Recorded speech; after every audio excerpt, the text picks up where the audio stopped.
Welcome, welcome. We are absolutely delighted tonight to have with us Julietta Henderson, whose debut book, The Funny Thing About Norman Foreman, has been captivating hearts around the country and racing up bestseller charts. And we love the book. We're so happy to have you here and we can't wait to chat to you. So thank you, Julietta, for joining us. Thank you. And you're in Melbourne at the moment. Yes, I am. And it's a lot colder there. Yeah, it was quite chilly today, actually, I have to say. So I can start to feel summer's on its way now. Oh. It's on its way out, yeah. I know. We're actually a little sad. We haven't had it, well, I am anyway, but we haven't had a huge summer here in Queensland. So in 5 days it'll be autumn, so I'm a little sad. But there you go. That's our very diverse and large country that we live in. I'm going to show everybody at home who is watching.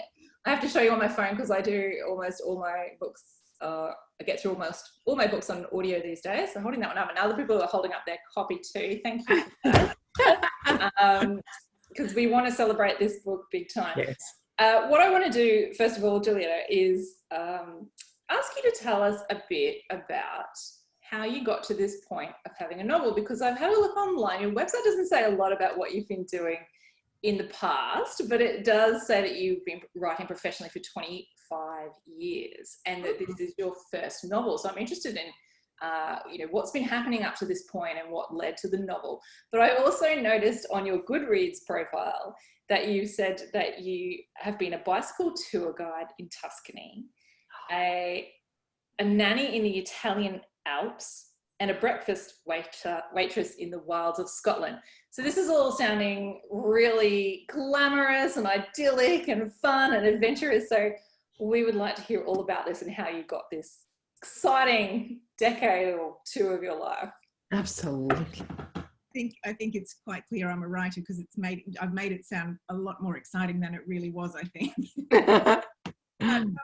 So the part about writing for 25 years, I've been writing professionally for a long, long time, but it's never been anything particularly exciting. It's been, as anyone who tries to write or make a living from writing will know, that you've got to kind of take anything you can get. So I've got a lot of contract work with one employer, who I've been working for a long time, and it's a lot of it's writing people's websites, it's travel stories, but not the glamorous ones that are published in Marie Claire and things like that.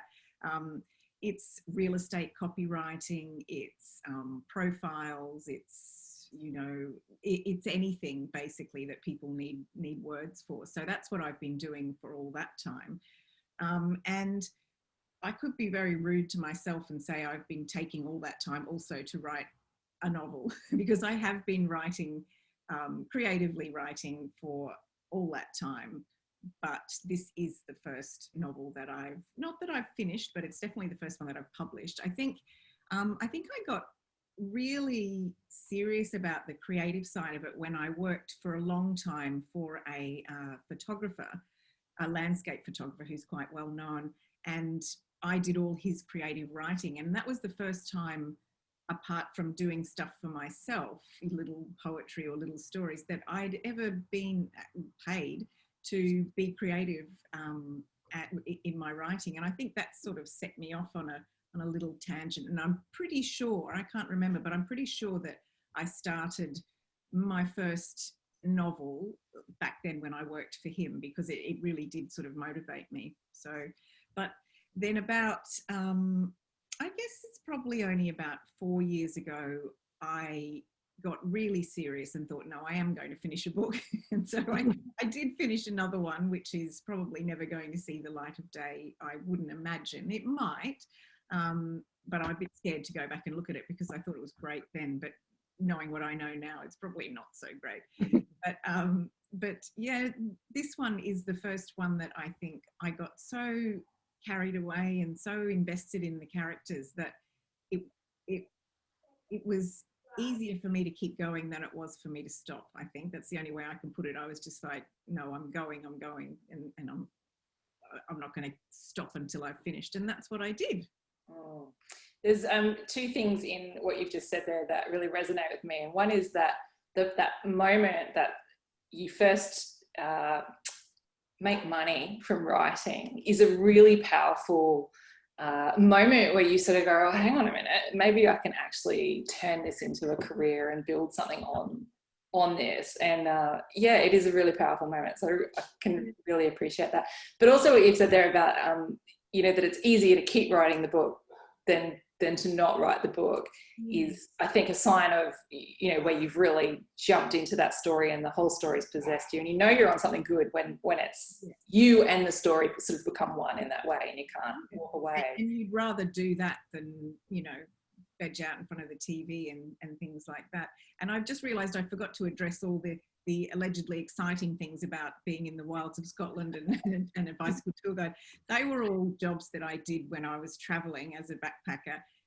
But it's really interesting because a lot of that stuff, a lot of my experiences there, particularly the Scottish ones, obviously because the book's set going up to Edinburgh, there's a lot of things from my travel days that have made it into my creative writing, you know, round and about. So I think, as in anyone's life, everything you do and every job you have and every place you go is going to inform it in some way. And, you know, I think because this is my first novel, I think I tried to put everything into this and put every experience I could possibly have. But that's okay. That just means you have to go off and do some more traveling to oh yeah, material for future books. You have written a beautiful story here about a mother and a son, so about Sadie and her son Norman, and then we have Leonard who works with Sadie and sort of joins them on this venture, and of course we have Jax, who we know we don't give away spoilers on the show, but we do know very early on that Jax has died. And Jax, of course, was Norman's best friend. And Norman's only 11 and they have big plans. And Jax is such an alive character. Like, he's so present on the page and in the story and in our hearts. He's just so beautifully well drawn. And we have Malvina in the audience there, who's actually just left a comment saying, congratulations on such a big, heartwarming book.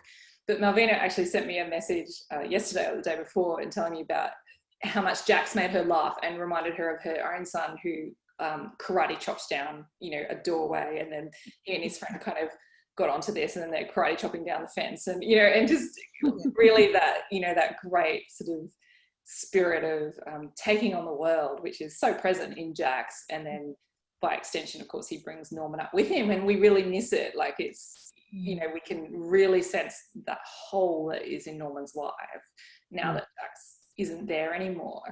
Would you like to talk a little bit about those characters and sort of where they came from and how they came to be? So, well, I'll start with Jax then, because it's so nice that you say that, because right from the beginning, he was intended to be a main character. He was always going to be dead right from page 3, unfortunately, sorry.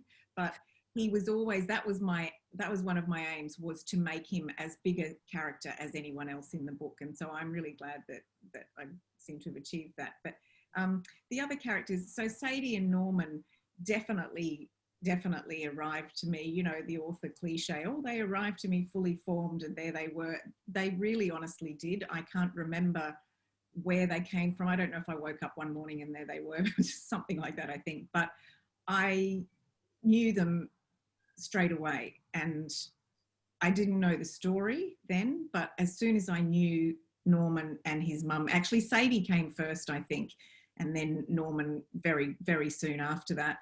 And as soon as I knew them, the story just grew up around them. And I always wanted them to be, really be each other's heroes, but also I wanted to throw as much as I could at them, which clearly I do. So, and I did want them to both be very flawed characters, but also to find their inner strength, I guess. And Leonard, he also was there right from the start. He nearly got the chop, poor old Leonard, at one stage during the very early editing stages, because there was another character alongside Leonard, and they kind of did the same.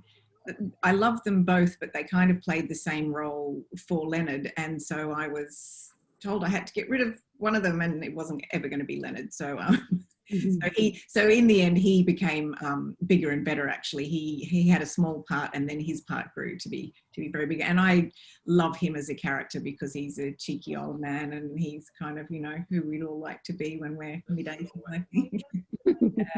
They're all brilliant characters. Loved all of them.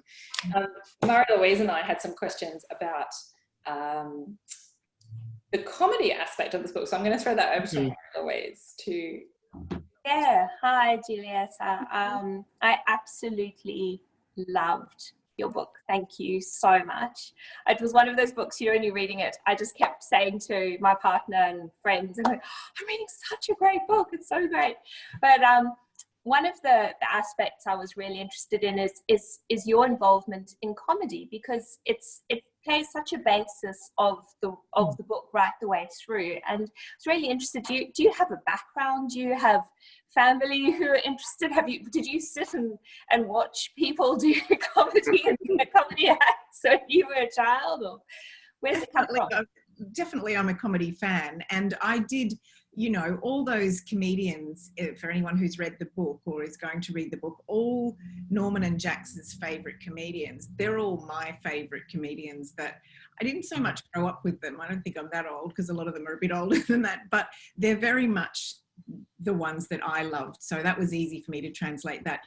No, I definitely don't have any background in comedy myself or anyone in my family, but you know, we all, I think everyone in my family has a good sense of humour, and I think we enjoy a good laugh. But I do love stand-up comedy, and I like going to see new comedians, or, you know, people that aren't famous or aren't famous at all, and probably never will be. And I think actually, I don't think there was any one particular time, but that was one of the things that inspired me, or it was like not a theme, but it was a kind of inspiration in the book, because I remember seeing people, you know, if you watch late at night, you're watching the comedy shows, and they're usually the cream of the crop, and they're usually funny, but not everyone finds the same sort of humour. And some things I just think, God, that's really not funny.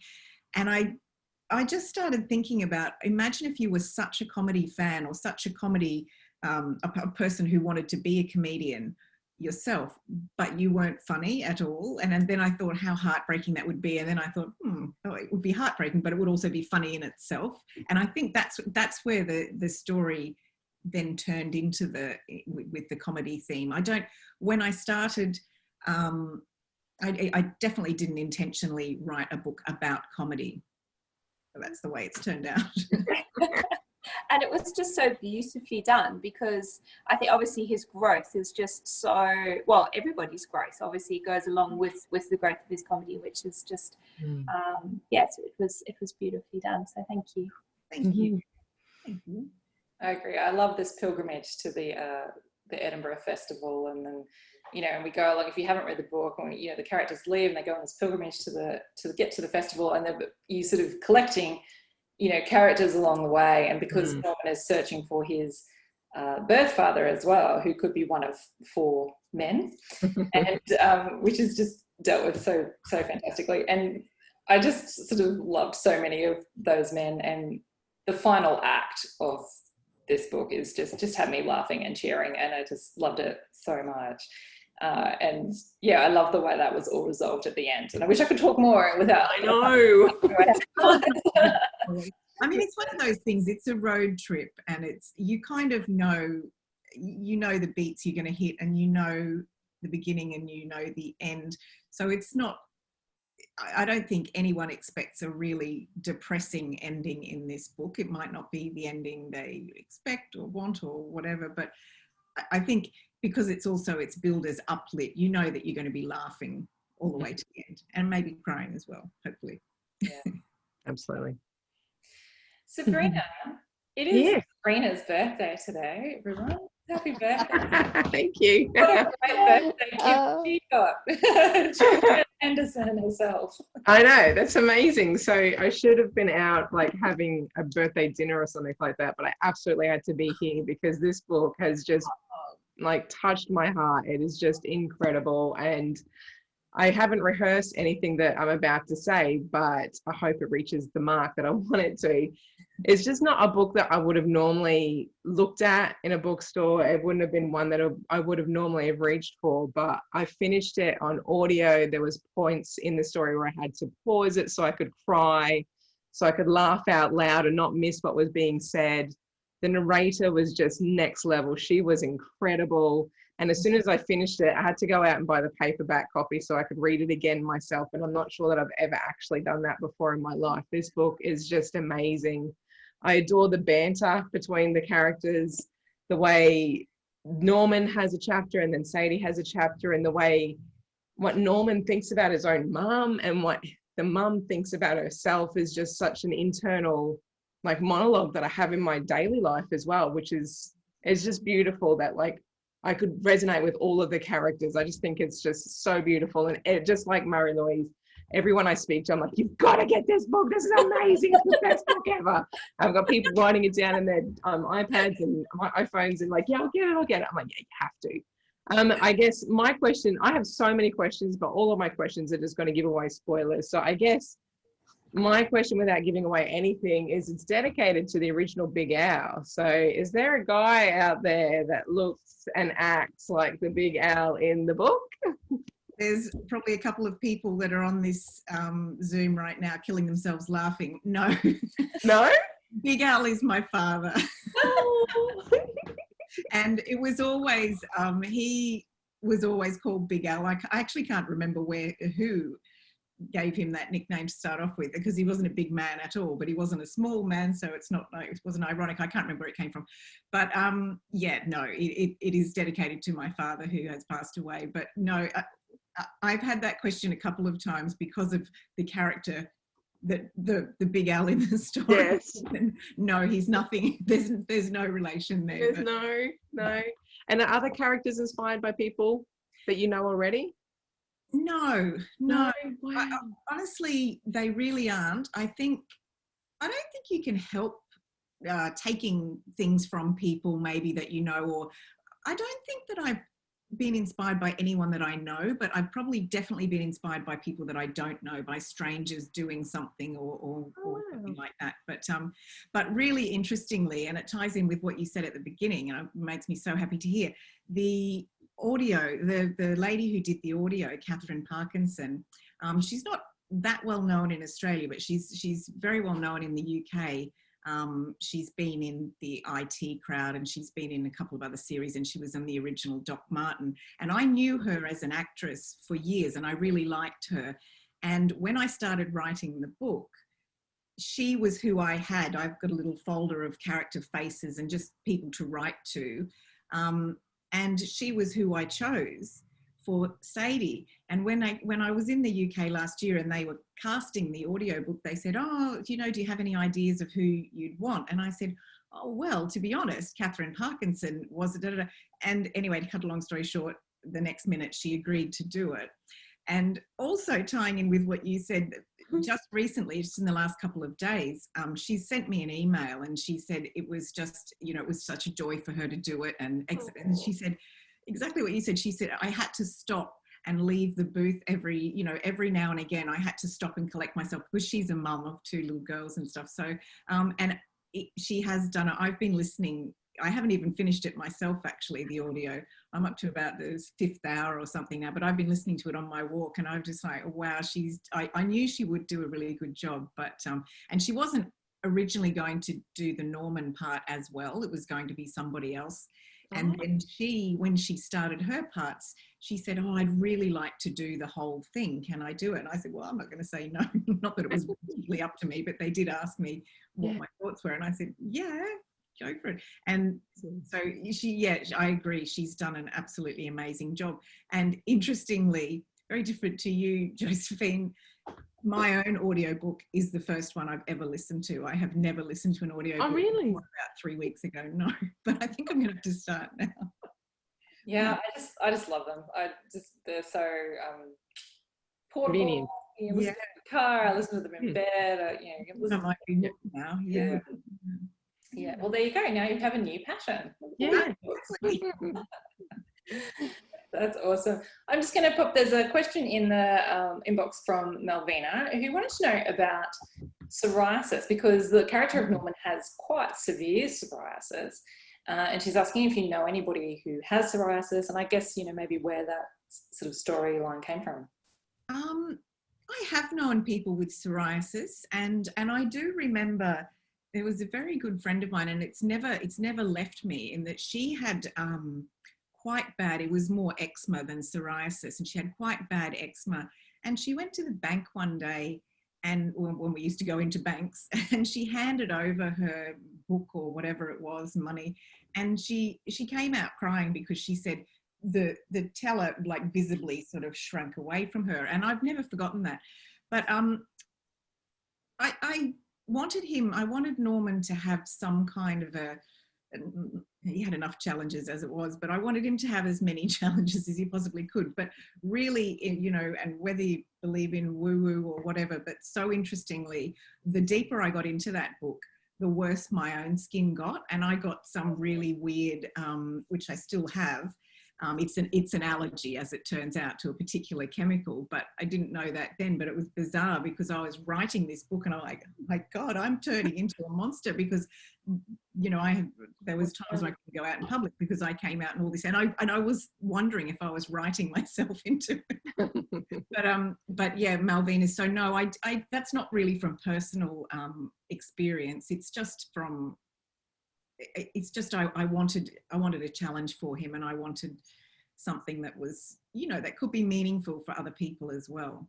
Yeah, it's a unique one. I don't think I've read any stories with character with, you know, that sort of skin condition. I used, many years ago, I was a massage therapist, and I had a client who had head to toe psoriasis, so I could picture it really well, and the heat that comes out of it is you know, it's like a furnace. I had to do quite a lot of research on that because I was really terrified of getting things wrong, and I had to sort of make sure that I was being as realistic as I could be without, I mean, I wasn't really interested in being particularly gory or anything like that, but I wanted to make sure that I got it right. So I did have to do quite a bit of research on that, and it wasn't pleasant.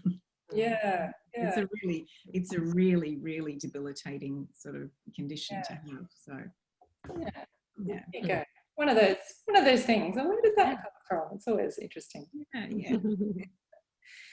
I'm going to cross over to Mary Lou, who has been waiting patiently over there in her beautiful sarong, in her sunny summer humid room on the coast here.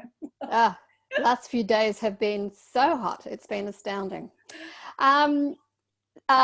Thank you, Julietta, because this book inspired me to actually go look at old Dave Allen videos. Oh, great.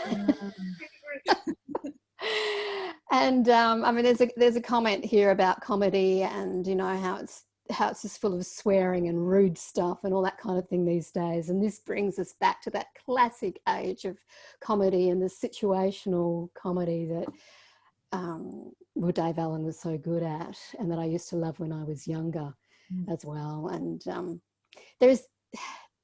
it seems to me that a lot of television, and including comedy, and a lot of books are getting darker and darker and darker, and it's harder to find something decent to watch or something lovely to read. So thank you for this book. And it's interesting that you mentioned Doc Martin, because my husband and I were saying that to some friends, you know, it's really hard to find something that's light to watch on TV. And they said, have you watched Doc Martin? And we went, no. So we've gone straight back to the first series, and we're watching Doc Martin. Well, you'll meet Catherine Parkinson. Who does she play? She's the very ditzy receptionist, and I think she might not be. Yeah, I think she might be the first one. He has a series of receptionists, but I think she could actually be the first one. She's super ditzy. Yes. Yeah, a very distinctive voice. My question is actually about the physicality in the book. I mean, there is the psoriasis, which is a character in itself in a way, but also Sadie. That the first chapter is so evocative, that she's born with her insides outside. So that was, I mean, I had actually never heard of that before. So where did you pick up that little nugget?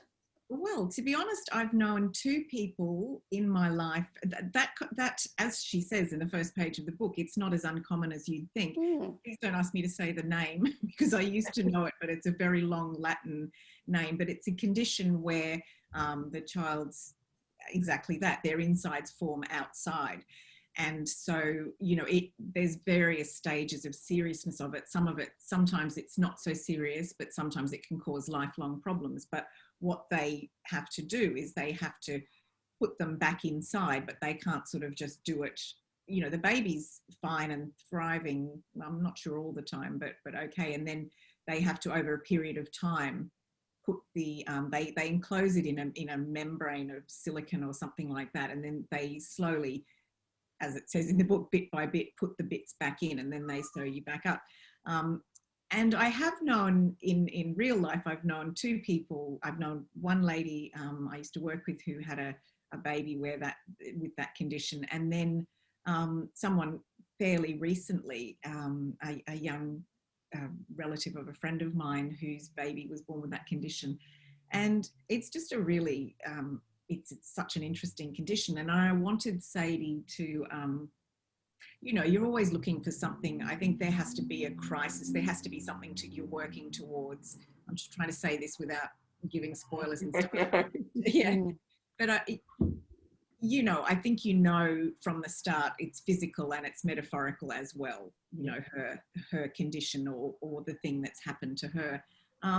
Yeah, I just always found that condition really, really interesting. And to be honest, that first line that's in the book has never changed. And, you know, it's quite an arresting first line because you're like, what, you know, and as writers, as we know, you're always struggling to hook someone in. And, yeah, that sort of came to me at the same time as I was remembering this girl with the baby that had that condition, and it just sort of all fell into place, and then it grew from there. But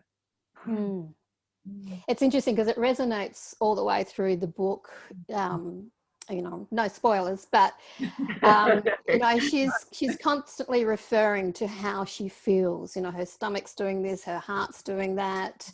I know. So there's a lot of physicality all through the book, and then you have these kind of they're not bookends because they're all through the book, but these two conditions, mother and son, with these very physical things going on. So I just noted it was all the way through. It's a lot of physical sensations all the way through the book. I think that's the joy of writing in the first person as well, because you can really get that sort of stuff in. And I really like writing in the first person. I mean, you miss out on a lot of other stuff. You know, you can't tell the full story sort of thing, but because it's only from one person's point of view. But I really like that, in that you can really get inside their feelings and physical feelings as well. So. Yeah. For me too, that was so, and you mentioned the sort of the metaphor of that. For me, it struck very much, you know, as a mum and I have one son, just like Sadie, one child, and that, you know, that saying that you've once you become a mum, you're forever living with your heart outside of your body. And that was sort of the metaphor for me, was, you know, this intense and incredible relationship she has with her son, and this incredibly fragile state that he's kind of in, even though he's doing really well in it, but just that constant terror of this could just all blow up at any moment, and he's going to go down and I'm going to go down with him, you know. And it's that, you know, that's how you live on a knife edge all the time, just sort of, you know, you're there feeling everything they're feeling. So for me, it was a very it was a very guttural feel of having that umbilical cord is just still there, you know. Like, it's never cut. That's really nice to hear that. And interestingly, or not interestingly, I don't have kids, and a few people have said to me, God, you get that mother thing so, you know, but I'm not I guess I imagine it, and I've seen people, you know, I know a million mothers, and I see it, and I'm not sure you have to experience it yourself to know that it exists. So yeah. Well, that's our job as a writer, is to put yourself in other people's heads of all, you know, ages, you know, sexes, races, jobs, everything. That's your job, is to go inside that space and think and imagine. you know, make that leap to what might this experience be like. That's what makes it fun. It does. You're right. Wonderful. Sorry, just jumping in here, but that mother-son bond, I mean, that was something that I really resonated with as well, Joe and Julietta, especially how most of the way, you know, there's that obviously that real feeling that she feels like she's not doing enough, she's not good enough for him, but everything that his perspective of everything she does for him, everything she has done in just little tiny bits that are kind of peppered throughout the book, it just shows how much she has done for him and how much he does love her and care for her and appreciate her, and in a million years has never thought that she was anything other than the best mum in the world. And I think that was a really interesting perspective as a mother who constantly feels like I'm not good enough. I think it's amazing to see how, you know, her child doesn't in any way, shape or form feel the same way about his mother as she feels about herself. So that was beautiful. Yeah, that was quite important to me, actually, because I wanted to show that she wasn't, you know, if you listen to her, you'd think she was just a hopeless case. And she was so down on herself. But I wanted to show that, you know, she was his hero, basically, and he was hers. And It's beautiful. Oh, Sabrina.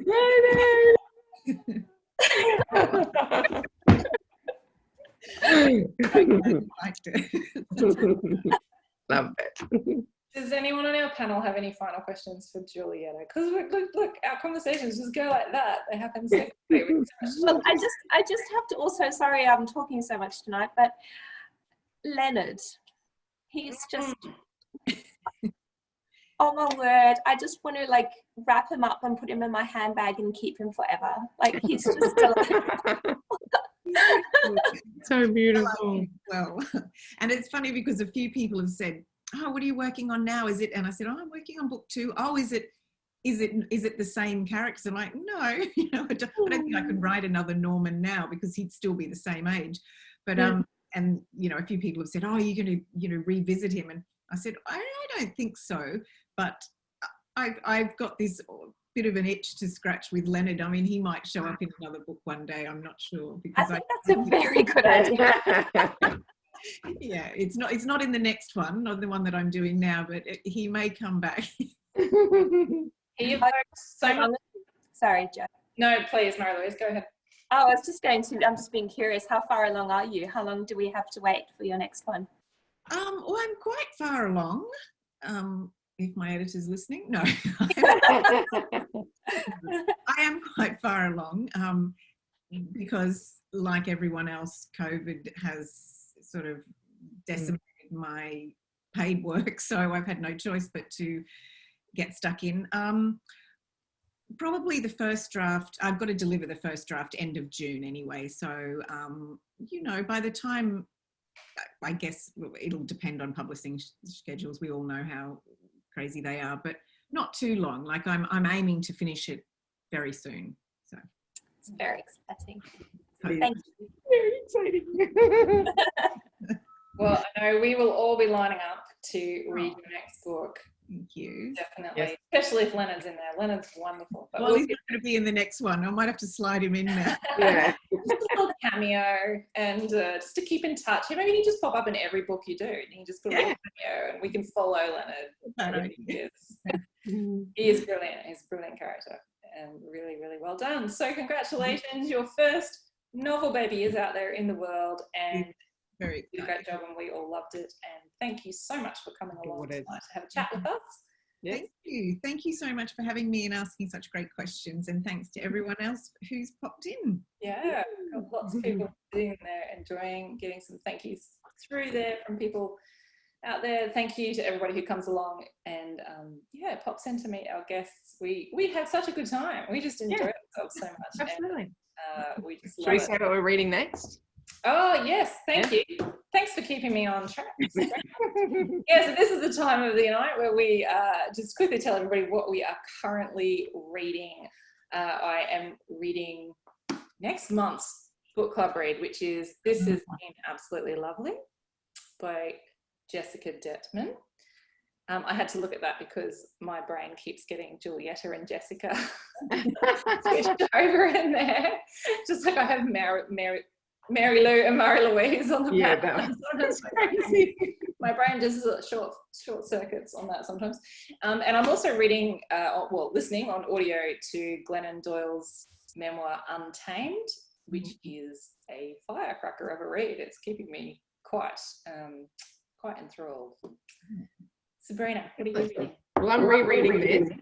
Like I mentioned, I'm rereading this, and I'm also reading A Dress by Annie Robson as well. So it's about dresses, and she's part of the review community, which I absolutely adore. So we're enjoying this one as well. Thank you. Mary Louise, what are you on to? Okay, well, I am actually rereading Maeve Binshie's Light a Penny Candle because I have to read it occasionally just because I love it so much. But my two birthday books, my birthday was the end of last month, were The Guest List and The Thursday Murder Club. Oh, snap! And they're both fantastic. If you like a murder mystery, if you like a little bit of intrigue, fabulous. Really recommend both of them. So those are my two picks. Yay. Beautiful. Mary Lou, what are you reading? Well, my to be read pile is through the roof. So I've actually been choosing the thickest books so that it looks smaller than it is. I just read a massive Marion Keyes book. And then this one has been sitting on my pile for ages because my husband said it's the best fantasy book he's ever read. Now, my husband is a voracious reader, but he only reads fantasy. Mm-hmm. And so when he says this is the best fantasy book that he's ever read, you can believe it. And I don't read fantasy, and this is really, really good. Wow. I reckon I'm going to race through it, and it's really quite thick too, so my pile is coming down.